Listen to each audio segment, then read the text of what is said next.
Mon colonel sur les sentiers des guerres, c'est un ouvrage que vous venez d'écrire. Ça raconte en quelque sorte vos épisodes au niveau de l'armée? C'est exactement ça.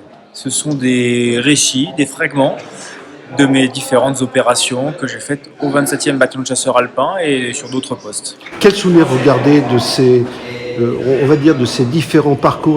C'est un parcours assez extraordinaire, surtout a posteriori, où on regarde, on essaie de mettre bout à bout ces différentes expériences, ces différentes aventures, parce que ce sont des vraies aventures. Et puis en se retournant, on en tire des leçons, et puis on essaye de comprendre un peu mieux comment marche le monde actuel. Alors, il y a eu bien sûr dans cette carrière des moments difficiles, cette carrière qui n'est pas terminée, bien entendu, et puis des moments heureux. Allez, on va plutôt parler de l'heureux.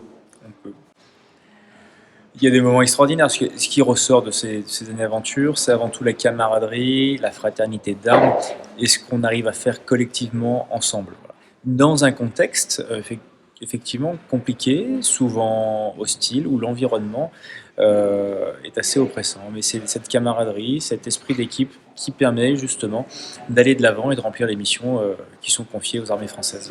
La Haute-Savoie est très attachée au 27e BCA pour plusieurs causes. Aujourd'hui, c'est Cluses qui est très attaché au bataillon et plus précisément à la 6e compagnie. Alors cette 6e compagnie aujourd'hui est en Guyane. Quelle est la mission de la 6e en Guyane? Alors, je peux vous dire que le bataillon est également très attaché à Cluses, et la compagnie notamment. Alors, la compagnie qui est là-bas, elle est engagée dans une opération Harpie qui lutte contre l'orpaillage illégal. Déjà parce que c'est une exploitation illégale des ressources du territoire français, et surtout que cet orpaillage crée énormément de pollution. Et donc, en préserver cette forêt amazonienne qui est le poumon de la planète, l'armée française est engagée là-bas pour démanteler ces réseaux d'orpailleurs. Qu'est-ce que vous avez envie de dire aux Clusiens Les remercier comme d'habitude de leur accueil. On est vraiment tellement bien accueillis à Cluses que de toute façon on reviendra. On adore être à Cluses et véritablement on se sent ici chez nous. Merci mon colonel. Merci à vous.